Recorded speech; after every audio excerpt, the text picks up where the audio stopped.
Welcome to the Teacher Call to Action for Environmental Literacy. It is wonderful to have you with us today. You might plan to complete this professional learning alone or with a group of colleagues.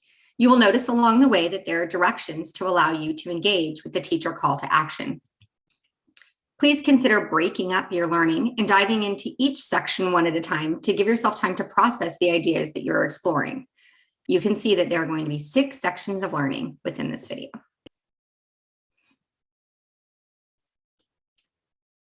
Let's start by clarifying who we are and how we came to develop the call to action. The California Environmental Literacy Initiative, or CALI, is led by 10 strands and works statewide to change the education system so that it supports environmental literacy with a focus on equity, inclusion, and cultural relevance for all students. The County Office of Ed Innovation Hub is made up of members who serve as environmental literacy leaders in their county offices. These members generally provide support, resources, and professional learning to schools and districts within their boundaries. As an innovation hub, we worked collaboratively to develop resources that can be used in common across the state to advance environmental literacy. These include a call to action for education leaders focused on the connections between state goals for education and environmental literacy, a community-based partner network toolkit, and case studies that examine the county office role in leading environmental literacy. Our newest resource is the Teacher Call to Action, designed to support educators as they begin or grow their efforts to integrate environmental literacy into their schools. Please take a moment and use the QR code here to access the Teacher Call to Action.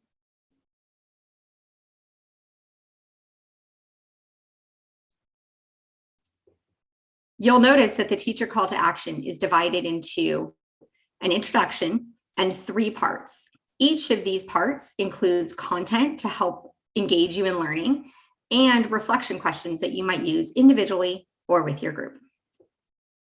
So I'm going to take over and talk a little bit about section 1. And I'm Andrea Goyen, and I'm the Environmental Literacy and Sustainability Coordinator at the San Mateo County Office of Ed. And I wanted to share a little bit about what's in part 1, which is the imperative for this work. You'll notice if you're in the document that part 1 actually starts off by doing some definitions around what environmental literacy and sustainability is. So I'm going to talk a little bit about that first. Here in that section, there's a clear definition of environmental education, and then there's also a definition of environmental literacy. But there's also a ton of other definitions that you'll find in there. And some of these might be really familiar to you and your school community. And so you might realize, oh, where are they doing that? And other ones might be ones that you've heard of and that you're thinking about doing. Either way, all of these kind of connect to this umbrella of environmental literacy. So spend some time going through these definitions and thinking about what resonates best with your community. The next piece of section 1 is really about looking at the imperative for environmental literacy. And so it runs you through understanding that there's a moral imperative for this work, and that moral imperative is really coming from this generation that is having to grapple with all of the challenges of climate change, but really having not a lot of responsibility for it. You also have curricular mandates and expectations that you can look through. There's a section around college and career readiness and understanding how environmental literacy is a big part of pathways towards college and career.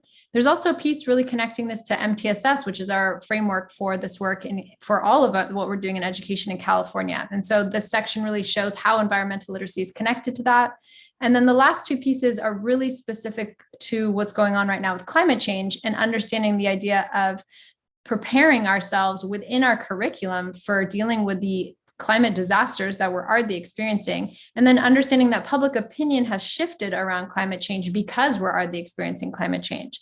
So if you look through the document, you'll find that on page 7 and page 8, and you'll be able to go through each one of those. And then we ask you to just pause this with your colleagues and talk through, what do you feel like are the parts of the imperative that resonate best with you? And what do you think are things that will really resonate with your whole community?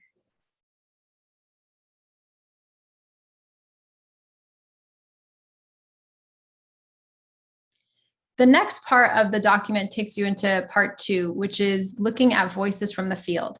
So we felt like it was really important in this teacher call to action to share examples. And so I'm going to actually scroll down past page 9 where that last part 1 ended and into part 2 and show you these different case studies. So in San Mateo County, we've worked with a number of different teachers over the years in our Solutionary Teacher Fellowship program. And so we have a bunch of different case studies from teachers who have actually done solutionary project-based learning that's focused on local environmental topics in their classroom. And so you can see here in San Mateo County, these are organized by grade band level and also by topic. So if you wanted to take a look at some of these case studies, you could say, okay, I teach, kindergarten through 2nd grade. And so I want to pick one of these teachers. And I think I want to do a unit on food. And then you can check out Kimber's case study around food. There's also, for some of the case studies here, there's also interviews with some of the teachers. So that might be something that you're interested in, just hearing from them and from their voice, what it was like to do this type of teaching in their classroom. And they'll also show examples with their students. So that's all available to you. And now I'm going to turn it over to Peggy to share a little bit more about the work that was going on through UC Davis that are also case studies. Yeah, so also included, we've attached case studies from the UC Davis Center for Community and Citizen Science, which is one of the research centers involved with the School of Education at UC Davis. And the research briefs and case studies that we've linked have highlighted K-12 examples, both informal and formal settings, that look at how students develop not only content learning, but also shifts in identity and agency, as they're really primed to be able to take action and make change based on their own research as they engage both with environmental content, environmental problems, and solutionary-based projects in their own community, as well as their connection with the research community directly as they engage with those scientific practices. These case studies highlight different structures and practices that the research team has found that, when put in place, both allow for a deepening of science content learning as well as that youth identity piece. And so we invite you here to just take a moment to pause the video and explore some of those case studies, and then utilize those reflection questions that you'll find there to really think about, what does that mean for your teaching practice and where can that take you next?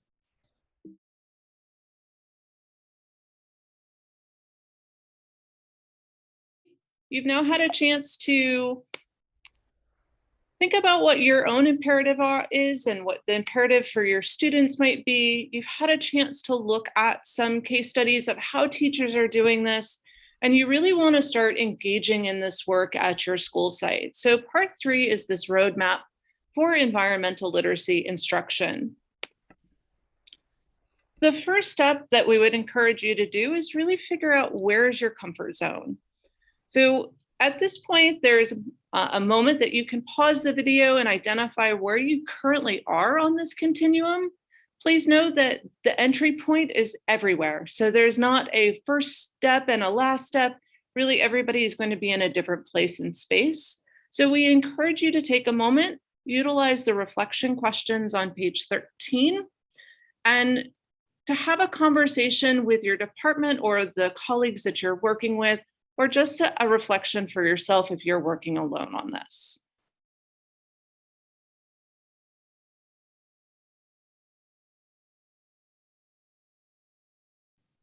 Great, we're so happy that you had that reflection time and are figured out where you are and where your comfort zone is. And we laid this out in a linear fashion, but please know that it doesn't need to be. So just because it does say step 1, 2, 3, 4, 5, 6, doesn't mean that you have to go next to step 2. It could be that you and your colleagues that you're working with really want to jump to a different topic. And so we encourage you to kind of go with your heart and go where you feel that your students and your practice need to go. For this purpose, though, we are going to go through it in a linear way just to showcase the different steps that you could be engaging with. So step 2 is really to identify connections and to get inspired.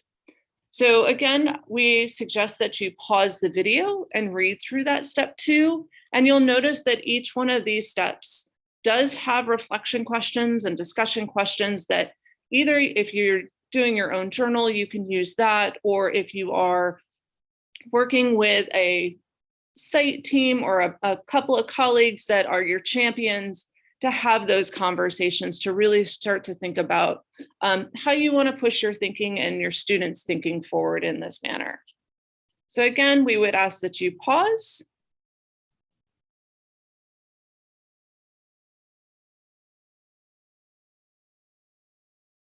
Great, this is our third step. And our third step is really looking at identifying those partnerships, knowing that we are not alone in educating our kids, that there are multiple people out there that we can rely on in different ways, either through having them come on our campus to having our students go on a field trip at one of those locations. So again, this is a pause and really consider the partners that you actually work with now. There are multiple people that you may not have thought of. So starting to think a little bit more broadly about how we can bring the community into our school sites and how we can bring our school sites out into the community.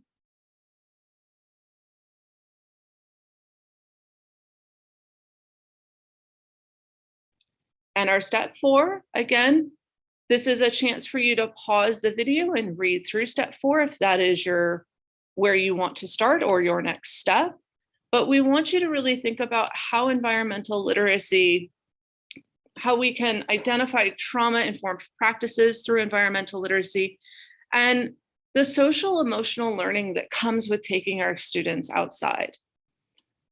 This all does come from the CASEL framework. So having those conversations also with the healthcare providers or mental health providers within your school would also be a wonderful chance to bring them into the conversation and to show our students that we really are partners and want to educate them in all avenues, not just academically, but also through a social emotional learning. So again, we encourage you to pause the video and read through this step.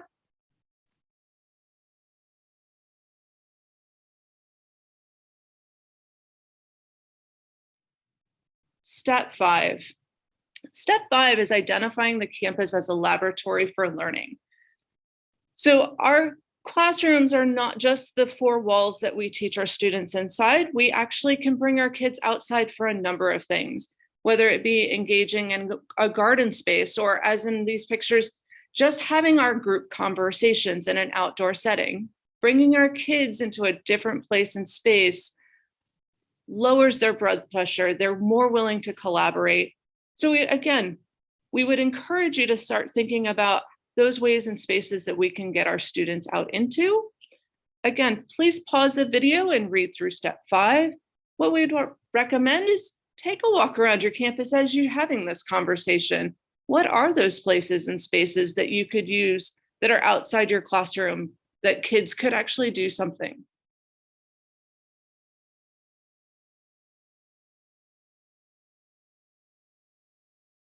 And step 6, ways that we can get involved beyond the classroom. So you may have been that your kids are out and they're doing things and you really you want to go ahead and push your own self a little bit further or push your school a little bit further to think about ways that you can involve students beyond just that school day. So there are multiple opportunities for students. Again, we'd ask that you pause the video and read through step 6, thinking about those reflection and discussion questions on page 18.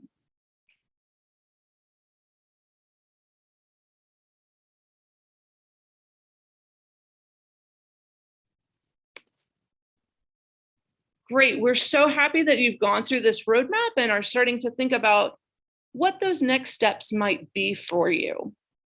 So moving forward with environmental literacy, you already engaged with where you want to enter in on this work, and you've had that opportunity to share learning with colleagues, and really that this is a continuous journey and everybody has a different starting point. That best entry point may be different for you as it is for your next door neighbor. We would always want you to reach out if you would like support. And we do have some resources for support on that journey for environmental literacy. Thinking about our California Associations of Science Educators, so our CASE group, We have the California Environmental Literacy Initiative, the History Social Science CLIC Project, North American Association of Environmental Education, UC California Naturalist Program, and always you are more than welcome to contact your county office of education. We thank you for your time, and please do reach out if you have any questions. Thank you so much and have a lovely afternoon.